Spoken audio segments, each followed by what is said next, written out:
ಅರೆ ಕಡಿಮೆ ಹಾಕು ಆದ್ರೆ ಅಸಲಿ ಹಾಕು. MDH ಕಾಶ್ಮೀರಿ ಕೆಂಪು ಮೆಣಸಿನ ಪೌಡರ್. ಇನ್ನು ಬೆಳಗಾವಿಯಲ್ಲಿ ಬಿಜೆಪಿಯಿಂದ ರೈತರ ಪರ ಹೋರಾಟ. ಇನ್ನೇನು ಕೆಲವೇ ಕ್ಷಣಗಳಲ್ಲಿ ಬೃಹತ್ ಪ್ರತಿಭಟನೆ ಕೂಡ ಆರಂಭ ಆಗುತ್ತೆ. ಮೆಕ್ಕೆಜೋಳ, ಹೆಸರು, ತೊಗರಿ ಖರೀದಿ ಕೇಂದ್ರವನ್ನ ತೆರೀಬೇಕು. ಬೆಳೆ ನಾಶಕ್ಕೆ ಎಕರೆಗೆ 25,000 ರೂಪಾಯಿ ಪರಿಹಾರ ಕೊಡಬೇಕು. ಕಬ್ಬು ಬೆಳೆಗಾರರ ಸಂಕಷ್ಟಕ್ಕೆ ಸರ್ಕಾರ ಸ್ಪಂದಿಸಬೇಕು ಅಂತ ಬಿಜೆಪಿ ಪಟ್ಟು ಹಿಡಿದಿದೆ. ಮಾಲಿನಿ ಸಿಟಿಯಿಂದ ಸುವರ್ಣಸೌಧದವರೆಗೂ ಕೂಡ ಮೆರವಣಿಗೆ ಸಾಗಲಿದೆ. ಸುವರ್ಣಸೌಧಕ್ಕೆ ಮುತ್ತಿಗೆ ಹಾಕುವಂತಹ ನಿರ್ಧಾರಕ್ಕೂ ಬಂದಿದ್ದಾರೆ ಬಿಜೆಪಿ ನಾಯಕರು. ಸದನದ ಒಳಗಷ್ಟೇ ಅಲ್ಲ, ಹೊರಗೂ ಕೂಡ ಸರ್ಕಾರಕ್ಕೆ ಪ್ರತಿಭಟನೆಯ ಬಿಸಿ ಮುಟ್ಟಿಸೋದಕ್ಕೆ ಬಿಜೆಪಿ ಮುಂದಾಗ್ತಾ ಇದೆ. ರೈತರ ಪರ ಹೋರಾಟ. ನಮ್ಮ ಪ್ರತಿನಿಧಿ ರವಿ ಮುಕ್ಕಿ ಗ್ರೌಂಡ್ ರಿಪೋರ್ಟ್ ನೀಡಿದ್ದಾರೆ, ನೋಡೋಣ ಬನ್ನಿ. ಚಳಿಗಾಲ ಅಧಿವೇಶನ ಹಿನ್ನೆಲೆಯಲ್ಲಿ ಈಗಾಗಲೇ ಏನು ರಾಜ್ಯ ಕಾಂಗ್ರೆಸ್ ವಿರುದ್ಧ ಬಿಜೆಪಿ ತೊಡೆತಟ್ಟಿ ನಿಂತಿರುವಂತದ್ದು. ಅದರಲ್ಲೂ ಪ್ರಮುಖವಾಗಿ ಇವತ್ತು ಸುಮಾರು 20,000 ಅಧಿಕ ಜನ ರೈತರ ಬೆಂಬಲದೊಂದಿಗೆ ಬೃಹತ್ ಪ್ರತಿಭಟನೆಗೆ ಈಗಾಗಲೇ ಬೆಳಗಾವಿಯ ಮಾಲಿನಿ ಏನು ಸಿಟಿ ಅಂತ ಏನಿದೆ ಅಲ್ಲಿಂದ ಪ್ರತಿಭಟನೆಗೆ ತಯಾರಿ ಮಾಡಿಕೊಳ್ಳಲಾಗ್ತದೆ. ಆ ಸ್ಥಿತಿಗತಿಯನ್ನು ತೋರಿಸ್ತಾ ಇದ್ದೀನಿ. ಸದ್ಯ ನಾವಿರೋದು ಬೆಳಗಾವಿಯ ಸುವರ್ಣಸೌಧದ ಪಕ್ಕದಲ್ಲೇ ಇರುವಂತಹ ಮಾಲಿನಿ ಸಿಟಿ ಅಂತ ಪ್ರದೇಶ ಇದೆ. ಅಲ್ಲಿ ಈಗಾಗಲೇ ಬೃಹತ್ ವೇದಿಕೆಯನ್ನು ಈಗಾಗಲೇ ಸಿದ್ಧತೆ ಮಾಡಿರುವಂತಹ ದೃಶ್ಯ ಇಲ್ಲಿ ಕಂಡು ಬರ್ತಾ ಇದೆ. ಅಂದರೆ ಇಲ್ಲಿಂದನೇ ಪ್ರತಿಭಟನೆ ಶುರುವಾಗುತ್ತೆ. ಈಗಾಗಲೇ ನಾವು ದೃಶ್ಯದಲ್ಲಿ ತೋರಿಸ್ತಾ ಇದ್ದೀವಿ. ಬೃಹತ್ ವೇದಿಕೆಯಲ್ಲಿ ಸುಮಾರು 100ಕ್ಕೂ ಅಧಿಕ ಆಸನಗಳನ್ನು ಕೂಡ ಇಲ್ಲಿ ಹಾಕಲಾಗಿರುವಂಥದ್ದು. ಪ್ರಮುಖವಾಗಿ ಹೇಳಬೇಕಂದ್ರೆ ಈ ಸರ್ಕಾರದಲ್ಲಿ ಮೆಕ್ಕೆಜೋಳ, ಹೆಸರು, ತೊಗರಿ ಇತ್ಯಾದಿ ಧಾನ್ಯಗಳಿಗೆ ಸಂಬಂಧಪಟ್ಟಂತೆ ಖರೀದಿ ಕೇಂದ್ರ ತೆಗಿಬೇಕು. ತೊಗರಿ ಮತ್ತು ಇತರೆ ಬೆಳೆ ನಾಶಕ್ಕೆ ಪರಿಹಾರ ಕೊಡಬೇಕು. ಅದರ ಜೊತೆಗೆ ತುಂಗಭದ್ರಾ ಪ್ರದೇಶದ ರೈತರಿಗೆ ಎರಡನೇ ಬೆಳೆ ನಷ್ಟಕ್ಕೆ ಎಕರೆಗೆ 25,000 ರೂಪಾಯಿ ಪರಿಹಾರ ಕೊಡಬೇಕು. ಅದರ ಜೊತೆಗೆ ಹಾಲು ಉತ್ಪಾದಕರ ರೈತರಿಗೆ ಬಾಕಿ ಹಣ ಏನು 620 ಕೋಟಿ ಬಾಕಿ ಇದೆ ಅದನ್ನು ಬಿಡುಗಡೆ ಮಾಡಬೇಕು. ಮತ್ತು ರಾಜ್ಯದಲ್ಲಿ ಕಬ್ಬು ಬೆಳೆಗಾರರ ಸಮಸ್ಯೆಗೆ ರಾಜ್ಯ ಕಾಂಗ್ರೆಸ್ ಸರ್ಕಾರ ಯಾವುದೇ ರೀತಿ ಸರಿಯಾಗಿ ಸ್ಪಂದನೆ ಮಾಡ್ತಾ ಇಲ್ಲ. ಒಂದೊಂದು ಜಿಲ್ಲೆಯಲ್ಲಿ ಒಂದೊಂದು ರೀತಿ ಬೆಲೆಯನ್ನು ಕೊಡುವ ಮೂಲಕ ತಾರತಮ್ಯ ಮಾಡ್ತಾ ಇದೆ ಅನ್ನೋ ಒಂದು ವಿಚಾರಕ್ಕೆ ಸಂಬಂಧಪಟ್ಟಂತೆ ಇವೆಲ್ಲವೂ ವಿಚಾರವನ್ನು ಇಟ್ಕೊಂಡು ರೈತ ಪರ ಹೋರಾಟಕ್ಕೆ, ಬೃಹತ್ ಹೋರಾಟಕ್ಕೆ ಬಿಜೆಪಿ ಈಗಾಗಲೇ ಅಣಿಯಾಗ್ತಾ ಇರುವಂಥದ್ದು ದೃಶ್ಯದಲ್ಲಿ ನಾವು ತೋರಿಸ್ತಾ ಇದ್ದೀವಿ. ಈ ಸ್ಥಳದಲ್ಲಿ ಇನ್ನೇನು ಕೆಲವೇ ಹೊತ್ತಿನಲ್ಲಿ ಬಿಜೆಪಿಯ ರಾಜ್ಯಾಧ್ಯಕ್ಷರಾದಂತಹ ವಿಜೇಂದ್ರ ಆಗಿರ್ಬೋದು ಮತ್ತು ವಿರೋಧ ಪಕ್ಷದ ನಾಯಕರಾದಂಥ ಆರ್ ಅಶೋಕ್ ಆಗಿರ್ಬೋದು, ಅದರ ಜೊತೆಗೆ ಪರಿಷತ್ ವಿಪಕ್ಷನಾದಂಥ ಛಲವಾದಿ ನಾರಾಯಣ ಸ್ವಾಮಿ ಅವರೆಲ್ಲರೂ ಕೂಡ ಬಂದು ಈ ವೇದಿಕೆಯಲ್ಲಿ ಪ್ರತಿಭಟನಾ ಭಾಷಣವನ್ನು ಮಾಡ್ತಾ ಇದ್ದಾರೆ. ಅದಕ್ಕೆ ಸಂಬಂಧಪಟ್ಟಂತೆ ಸಾಕಷ್ಟು ಸಂಖ್ಯೆಯಲ್ಲಿ ಈಗಾಗಲೇ ನೂರಾರು ಸಂಖ್ಯೆಯಲ್ಲಿ ರೈತರು ಕೂಡ ಬೆಳಗಾವಿ ಆಗಿರ್ಬೋದು ಬೇರೆ ಬೇರೆ ಭಾಗದಿಂದ ರೈತರು ಕೂಡ ಬರ್ತಾ ಇದ್ದಾರೆ. ಹಸಿರು ಟಾವೆಲನ್ನು ಹಾಕಿಕೊಂಡು ರೈತರು ಕೂಡ ಹೋರಾಟಕ್ಕೆ ಈಗಾಗಲೇ ಬರ್ತಾ ಇರುವಂಥದ್ದು. ಇನ್ನೇನು ಕೆಲವೇ ಹೊತ್ತಿನಲ್ಲಿ ಈ ಪ್ರತಿಭಟನಾ ವೇದಿಕೆ ಏನಿದೆ ಈ ವೇದಿಕೆಯಲ್ಲಿ ಎಲ್ಲ ನಾಯಕರು ಬಂದು ಇಲ್ಲಿ ಪ್ರತಿಭಟನಾ ಭಾಷಣವನ್ನು ಶುರು ಮಾಡ್ತಾರೆ. ನಂತರದ ಸಂದರ್ಭದಲ್ಲಿ ಇಲ್ಲಿಂದ ಪ್ರತಿಭಟನಾ ಬೃಹತ್ ಮೆರವಣಿಗೆ ಸುವರ್ಣಸೌಧದವರೆಗೂ ಹೋಗುತ್ತೆ. ಸುವರ್ಣಸೌಧಕ್ಕೆ ಮುತ್ತಿಗೆ ಹಾಕಲು ಕೂಡ ಹಂತದಲ್ಲಿ ಸಿದ್ಧತೆ ಆಗಿರುವಂಥದ್ದು. ಭಾರಿ ಸಂಖ್ಯೆಯಲ್ಲಿ ಪೊಲೀಸ್ ಭದ್ರತೆಯನ್ನು ಕೂಡ ಇಲ್ಲಿ ಕಲ್ಪಿಸಲಾಗ್ತಾ ಇರುವಂಥದ್ದು. ಸ್ಥಳದಲ್ಲಿ ನಾವು ತೋರಿಸ್ತಾ ಇದ್ದೀವಿ ಸುಮಾರು DAR ವ್ಯಾನ್ಗಳು, ಅಂದರೆ ಇದೇ ಒಂದೇ ಸ್ಥಳದಲ್ಲಿ ಸುಮಾರು 10ಕ್ಕೂ ಅಧಿಕ DAR ತುಕಡಿಗಳನ್ನು ವಾಹನಗಳನ್ನು ಕೂಡ ನಿಲ್ಲಿಸಿರುವಂಥದ್ದು. ಅಷ್ಟರ ಮಟ್ಟಿಗೆ ಸಂಪೂರ್ಣವಾಗಿ ಪ್ರತಿಭಟನಾ ವೇದಿಕೆ ಸುತ್ತಲೂ ಕೂಡ ಕಾಕಿ ಸರ್ಪಗಾವಲು ಹಾಕಿದೆ ಅಂತಲೇ ಹೇಳ್ಬೋದು. ಅಷ್ಟೊಂದು ರೀತಿಯಲ್ಲಿ ಪೊಲೀಸ್ ಭದ್ರತೆಯನ್ನು ಕಲ್ಪಿಸಲಾಗುತ್ತೆ. ಮತ್ತು ಪ್ರತಿಭಟನಾ ಮೆರವಣಿಗೆ ನಂತರ ಹೋಗಿ ಸುವರ್ಣಸೌಧಕ್ಕೆ ಅದರ ಮುಂದೆ ಪ್ರತಿಭಟನೆ ಮಾಡುವಂಥದ್ದಾಗಲಿ ಅಥವಾ ಮುತ್ತಿಗೆ ಹಾಕುವಂಥ ಕೆಲಸಕ್ಕೂ ಕೂಡ ಇಲ್ಲಿನ ಪ್ರತಿಭಟನಾಕಾರರು ಮುಂದಾಗುವಂಥ ಸಾಧ್ಯತೆ ಇರೋದರಿಂದ ಹೆಚ್ಚಿನ ಕಾಕಿ ಕಟ್ಟೆಚ್ಚರ ವಹಿಸಲಾಗ್ತಾ ಇರುವಂಥದ್ದು. ಒಟ್ಟಿನಲ್ಲಿ ಹೇಳೋದಾದರೆ ರೈತ ವಿರೋಧಿ ಕಾಂಗ್ರೆಸ್ ಸರ್ಕಾರ ಅಂತ ಹೇಳಿಕೊಂಡು ಬಿಜೆಪಿ ಬೃಹತ್ ಪ್ರತಿಭಟನೆಗೆ ಸಿದ್ಧವಾಗಿರುವಂಥದ್ದು. ಇನ್ನೇನೋ ಕೆಲವೇ ಹೊತ್ತಿನಲ್ಲಿ ಪ್ರತಿಭಟನೆ ಆರಂಭವಾಗಲಿದೆ. ಕ್ಯಾಮರಾಮನ್ ಬಾಬು ಜೊತೆ ರವಿ ಮುಖಿ, TV9 ಬೆಳಗಾವಿ. ಬಿಜೆಪಿ ಸರ್ಕಾರದ ವಿರುದ್ಧ ಕಿಡಿಕಾರ್ತಾ ಇದೆ. ಪ್ರತಿಭಟನೆಯ ಅಸ್ತ್ರವನ್ನ ಸದನದಲ್ಲಿ ಒಳಗೂ ಹೊರಗೂ ಪ್ರಯೋಗಿಸುವುದಕ್ಕೆ ಮುಂದಾಗಿದೆ. ರೈತರ ವಿಚಾರದಲ್ಲಿ ಸರ್ಕಾರ ಕುಂಭಕರ್ಣ ನಿದ್ದೆಯೇರಿದೆ ಅಂತ ಬಿಜೆಪಿ ರಾಜ್ಯಾಧ್ಯಕ್ಷ ವಿಜೇಂದ್ರ ಟೀಕೆ ಮಾಡಿದ್ದಾರೆ. ರೈತರು ಮಣ್ಣು ತಿಂದು ಪ್ರತಿಭಟನೆ ಮಾಡೋ ಸನ್ನಿವೇಶ ಇದು. ಸರ್ಕಾರವನ್ನ ಎಬ್ಬಿಸೋದೇ ನಮ್ಮ ಉದ್ದೇಶ. ಬೇರೆ ರಾಜ್ಯಗಳಲ್ಲಿ ರೈತರ ಸಮಸ್ಯೆಯನ್ನು ಪರಿಹಾರ ಮಾಡಲಾಗಿದೆ. ಇಲ್ಲೂ ಮೊದಲು ಸಮಸ್ಯೆಯನ್ನು ಪರಿಹರಿಸಿ ನಿಯೋಗ ಕೊಂಡೊಯ್ಯಲಿ. ಪ್ರತಿನಿಧಿ ಕಿರಣ್ ಮಾತನಾಡಿಸಿದ್ದಾರೆ. BY ವಿಜೇಂದ್ರ ಅವರನ್ನ ಕೇಳೋಣ ಬನ್ನಿ. ನನ್ನ ಜೊತೆ ಇದ್ದಾರೆ ಬಿಜೆಪಿ ರಾಜ್ಯಾಧ್ಯಕ್ಷ BY ವಿಜೇಂದ್ರ ಅವರು. ವಿಜೇಂದ್ರ ಅವರೇ, ಇವತ್ತು ನಿಮ್ಮ 2ನೇ ದಿನದ ಅಧಿವೇಶನ ಸಂದರ್ಭದಲ್ಲಿ ಬೃಹತ್ ಆದಂತಹ ಹೋರಾಟವನ್ನು ನೀವು ರೂಪಿಸ್ತಾ ಇದ್ದಾರೆ. ಯಾವ ರೀತಿಯ ಹೋರಾಟದ ಸ್ವರೂಪ ಇದೆ ಇವತ್ತು ನಿಮ್ಮದು?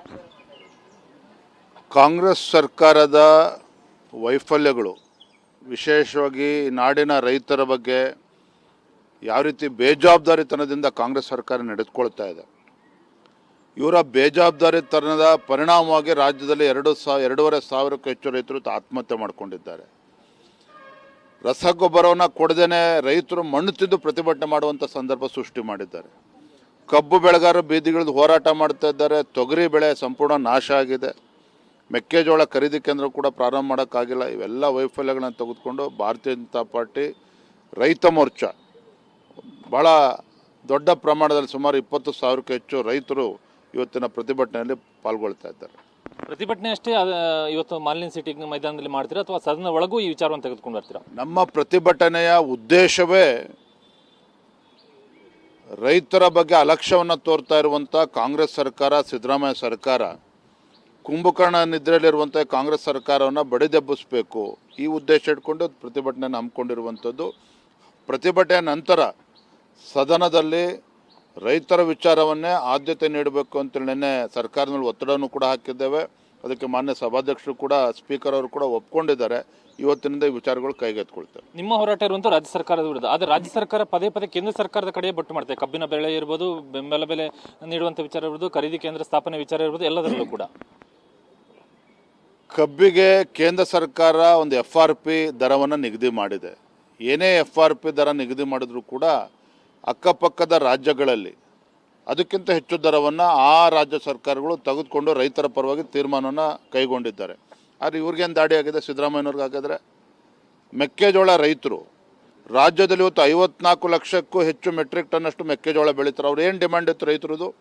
ಅವರ ಡಿಮ್ಯಾಂಡ್ ಇದ್ದದ್ದು ಒಂದೇ, ಖರೀದಿ ಕೇಂದ್ರ ತರಿಬೇಕು ಅಂತೇಳಿ. ಅದೇನು ಅನ್ಯಾಯ? ಅವ್ರು ಕೇಳಿದ ತಪ್ಪಾಯ್ತು. ಹಾಗಾದರೆ ಸರಿಯಾದ ಸಮಯದಲ್ಲಿ ಖರೀದಿ ಕೇಂದ್ರ ಪ್ರಾರಂಭ ಮಾಡ್ದೇ ಕೇಂದ್ರ ಸರ್ಕಾರ ದರ ಏನು ನಿಗದಿ ಮಾಡಿತ್ತು 2400, ಇವತ್ತು ರೈತರು 1600 ರೂಪಾಯಿ, 1700 ರೂಪಾಯಿ ಪರ್ ಕ್ವಿಂಟಲ್ ಯಾಕೆ ಮಾರ್ಕೊಂಡಿದ್ದಾರೆ ಅಂತ ಹೇಳಿದ್ರೆ, ರಾಜ್ಯದಲ್ಲಿ ಕೋಲ್ಡ್ ಸ್ಟೋರೇಜ್ ವ್ಯವಸ್ಥೆ ಇಲ್ಲ, ವೇರ್ಹೌಸ್ ವ್ಯವಸ್ಥೆ ಸರಿಯಾಗಿಲ್ಲ. ಆ ಮೆಕ್ಕೆಜೋಳ ಹಾಗೆ ಹಿಡ್ಕೊಂಡ್ರೆ ಅದು ಕೂಡ ಜೊಳ್ಳಿಡಿದು ಹೋಗ್ತದೆ, ಉಪಯೋಗ ಬರೋದಿಲ್ಲ. ಆಗ 1600-1700 ರೂಪಾಯಿ ಮಾರ್ಕೊಳ್ಳೋಂಥ ಪರಿಸ್ಥಿತಿ ನಿರ್ಮಾಣ ಆಗಿದೆ. ಇದು ಕಾರಣ ಯಾರು? ಇದೇ ಸಿದ್ದರಾಮಯ್ಯ ಸರ್ಕಾರ. ಅದಕ್ಕೆ ಅವ್ರು ಉತ್ತರವನ್ನು ನೀಡಬೇಕು. ಸರ್ಕಾರ ಹಸ್ತಾಂತರದ ಬಿಕ್ಕಟ್ಟಿನ ಮಧ್ಯೆ ನಿಮ್ಮ ಹೋರಾಟಗಳಿಗೆ ಸರ್ಕಾರ ಸ್ಪಂದಿಸುವಂಥ ವಿಶ್ವಾಸ ಇದೆಯಾ? ಈಗ ನಾವು ಕಬ್ಬು ಬೆಳೆಗಾರ ಪರ ಹೋರಾಟ ಕೈಗೆತ್ಕೊಳ್ಳಿಲ್ಲ ಅಂದರೆ ಮುಖ್ಯಮಂತ್ರಿ ಸಭೆನೇ ಕರಿತಿರಲಿಲ್ಲ. ಶುಗರ್ ಫ್ಯಾಕ್ಟ್ರಿ ಓನರ್ಸು, ಕಬ್ಬು ಬೆಳೆಗಾರದು. ಮೆಕ್ಕೆಜೋಳ ಹೋರಾಟ ರಾಜ್ಯಾದ್ಯಂತ ನಮ್ಮ ರೈತ ಮೋರ್ಚಾ ಕೈಗೆತ್ಕೊಳ್ಳಿಲ್ಲ ಅಂತ ಹೇಳಿದರೆ ಇವತ್ತು ಖರೀದಿ ಕೇಂದ್ರ ತಡವಾಗಿ ಪ್ರಾರಂಭ ಆಗುವಂಥ ಕೆಲಸ ಅವ್ರು ಮಾಡೋಕ್ಕಾಗ್ತಾ ಇರಲಿಲ್ಲ. ನಾವಿವತ್ತು ಮೈಸೂರು ಮೂಡ ಹಗರಣದಲ್ಲಿ ಪಾದಯಾತ್ರೆ ಮಾಡಿ ಹೋರಾಟ ಮಾಡದೆ ಹೋಗಿದ್ದರೆ ಮುಖ್ಯಮಂತ್ರಿಗಳು 14 ನಿವೇಶನ ವಾಪಸ್ ಕೊಡ್ತಾ ಇರಲಿಲ್ಲ. ವಾಲ್ಮೀಕಿ ಅಭಿವೃದ್ಧಿ ನಿಗಮ ಹೋರಾಟ ಕೈಗೆತ್ಕೊಳ್ಳದೆ ಇದ್ದಿದ್ರೆ ನಾಗೇಂದ್ರ ಅವ್ರ ಮನೆ ಹೋಗೋ ಪರಿಸ್ಥಿತಿ ಬರ್ತಾ ಇರಲಿಲ್ಲ. ಥ್ಯಾಂಕ್ ಯು, ಧನ್ಯವಾದ. ಇದಿಷ್ಟು ಬಿಜೆಪಿ ರಾಜ್ಯಾಧ್ಯಕ್ಷ BY ವಿಜೇಂದ್ರ ಮಾತುಗಳು. ಕ್ಯಾಮ್ರಾಮನ್ ಪ್ರಾಣೇಶ್ ಜೊತೆ ಕಿರಣ್ ಹನಿಡ್ಕ, TV9 ಬೆಳಗಾವಿ. ಇನ್ನು ಸರ್ಕಾರದಿಂದ ರೈತ ಪರ ಯೋಜನೆಗಳಿಗೆ ಕತ್ತರಿ ಹಾಕಲಾಗಿದೆ ಅಂತ ಸರ್ಕಾರದ ವಿರುದ್ಧ ಅಶೋಕ್ ವಾಗ್ದಾಳಿ ನಡೆಸಿದ್ದಾರೆ. CT ರವಿ ಕೂಡ ಕಿಡಿಕಾರಿದ್ದಾರೆ. ಇಬ್ರು ಮಾತನಾಡಿದ್ದಾರೆ. ನಮ್ಮ ಪ್ರತಿನಿಧಿ ಪ್ರಮೋದ್ ಜೊತೆ ಏನ್ ಹೇಳಿದ್ದಾರೆ ನಾಯಕರು ಕೇಳೋಣ ಬನ್ನಿ. ನಾಯಕರಂತ ಅಶೋಕ್ ಇಬ್ರು ಕೂಡ ಜಾಯ್ನ್ ಆಗ್ತಿದ್ರು. ಅವ್ರ ಜೊತೆಗೆ ಮಾತಾಡೋಣ. ಅಶೋಕ್ ಅವರೇ, ಇವತ್ತಿನ ಪ್ರತಿಭಟನೆಯಲ್ಲಿ ಅಂದ್ರೆ ಈ ವಿಚಾರ, ರೈತರ ವಿಚಾರ ಯಾವ ಮಟ್ಟಿಗೆ ಲಾಜಿಕಲ್ ಎಂಡ್ಗೆ ಹೋಗಬೇಕು ಅನ್ಸುತ್ತೆ? 2.5 ವರ್ಷದಲ್ಲಿ ರಾಜ್ಯ ಸರ್ಕಾರ ರೈತರ ಪರವಾಗಿ ಇದ್ದಂಥ ಯೋಜನೆಗಳು, ಯಡಿಯೂರಪ್ಪನವರು 4,000 ರೂಪಾಯಿ ಪ್ರತಿ ವರ್ಷ ಅವರ ಅಕೌಂಟ್ಗೆ ಹಾಕ್ತಾಯಿದ್ರು. ಅದನ್ನು ಕಟ್ ಮಾಡಿದ್ರು. ಪ್ರಧಾನಮಂತ್ರಿ ಕಿಸಾನ್ ಸನ್ಮಾನ್ ಇದರಲ್ಲಿ ಪ್ರೈಮ್ ಮಿನಿಸ್ಟ್ರು 6,000 ಹಾಕ್ತಾಯಿದ್ರು. 4,000 ಕೊಡ್ತೀರಿ ನೀವು, ರೈತ ವಿರೋಧಿಗಳಾಗಿರೋದಕ್ಕೋಸ್ಕರ ಆ 4,000 ತೆಗೆದಾಕ್ತೀರಿ. ನೀವು ಒಂದು ಕಡೆ ಮೆಕ್ಕೆಜೋಳದ ಖರೀದಿಯಲ್ಲಿ ನೀವು ಶಾಮೀಲಾಗೋಗಿದ್ದೀರ ಬ್ರೋಕರ್ಸ್ ಜೊತೆ. ಅದನ್ನು ಸರಿಯಾಗಿ ಕೊಂಡ್ಕೊಳೋ ಟೈಮ್ಗೆ ಇಲ್ಲ, ಆದೇಶ ಹೊರಡಿಸಿ 1 ವಾರ ಆದಮೇಲೆ ಶುರು ಮಾಡ್ತಾರೆ, ತಕ್ಷಣ ಇಲ್ಲ. ಈಗ ಒಂದು ಎಕರೆಗೆ 15ರಿಂದ 16 ಕ್ವಿಂಟಾಲ್ ಬರ್ತೈತೆ. ಇವ್ರು ಎಷ್ಟು ಹೇಳಿದ್ರು? ಫಸ್ಟು 5 ಕ್ವಿಂಟಾಲ್ ಅಂದರು. ಈಗ ಅಧಿವೇಶನ ನಡೀತಾ ಇದೆ, ಅದಕ್ಕೆ ಕ್ವಿಂಟಾಲು. ಅಧಿವೇಶನ ಮುಗಿದ ಮೇಲೆ ಕ್ವಿಂಟಾಲ್ ಇಲ್ಲೇ ಇಲ್ಲ, 25 ಕ್ವಿಂಟಾಲು ಇಲ್ಲ, ಏನೂ ಇಲ್ಲ.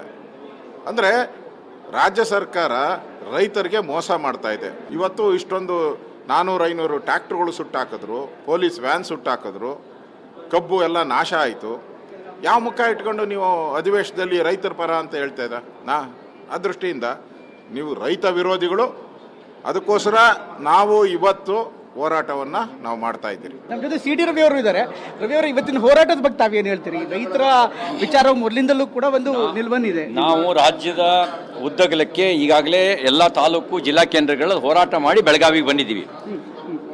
ಹೊರಗೂ ಹೋರಾಟ ಮಾಡ್ತಾ ಇದ್ದೀವಿ, ಒಳಗೂ ಹೋರಾಟ ಮಾಡ್ತಾ ಇದ್ದೀವಿ. ರೈತರ ಪರವಾಗಿ ನಮ್ಮ ಹೋರಾಟ. ಕೇಂದ್ರ ಸರ್ಕಾರ ತನ್ನ ಕರ್ತವ್ಯ ಮಾಡಿದೆ, FRP ನಿಗದಿ ಮಾಡಿದೆ. ಈಗಾಗಲೇ ಹಲವು ರಾಜ್ಯಗಳು ಅದನ್ನು ಅನುಷ್ಠಾನಗೊಳಿಸಿದ್ದಾವೆ. ಕರ್ನಾಟಕದಲ್ಲಿ ಯಾಕೆ ಅನುಷ್ಠಾನಗೊಳಿಸ್ತಾ ಇಲ್ಲ? ಯಾರು ಜವಾಬ್ದಾರಿ? ಇವ್ರದೇ ತಾನೇ ಜವಾಬ್ದಾರಿ. 30-35 ಸಾವಿರ ರೂಪಾಯಿ ತೆರಿಗೆ ಕಲೆಕ್ಟ್ ಮಾಡ್ತಾರೆ ಅಬ್ಕಾರಿನಲ್ಲಿ. ರೈತರಿಗೆ ನೆರವಿಗೆ ಬರೋಕ್ಕಾಗಲ್ವಾ? ಕಬ್ಬು ಬೆಳೆದ್ರೆ ನೆರವಿಗೆ ಬರೋಕ್ಕಾಗಲ್ವಾ? ಮೆಕ್ಕೆಜೋಳಕ್ಕೆ ಈಗಾಗಲೇ 2,400 ರೂಪಾಯಿ 1 ಕ್ವಿಂಟಾಲಿಗೆ ಕೇಂದ್ರ ಸರ್ಕಾರ MSP ನಿಗದಿ ಮಾಡಿದೆ. ಖರೀದಿ ಕೇಂದ್ರ ತರಿಬೇಕಾಗಿದ್ದು ಯಾರ್ದು? ಇವರಿಗೆ ರೈತರಿಗೆ ಖರೀದಿ ಕೇಂದ್ರ ತರೀರಿ ಅಂದರೆ ಶಾಸಕರು ಖರೀದಿ ಕೇಂದ್ರ ತೆರ್ಕೊಂಡು ಕೂತಿದಾರಲ್ಲ, ಮಾನ ಮರ್ಯಾದೆ ಇದೆ ಅಂತ ಹೇಳಕ್ಕಾಗತ್ತಾ ಇವರಿಗೆ? ಥ್ಯಾಂಕ್ ಯು ಧನ್ಯವಾದ. ಇದಿಷ್ಟು MDH ನ ಕಿಚನ್ ಅಲ್ಲಿದ್ರೆ ನಾವು ಎಲ್ಲವನ್ನು ಮಾಡಬಹುದು. ಬೆಂಗನ್ ಕಾ ಭರ್ತಾ, ಆಲೂ ಗೋಬಿ, ಭಿಂಡಿ ಮಸಾಲಾ, ಇನ್ನೂ ಬಹಳಷ್ಟು.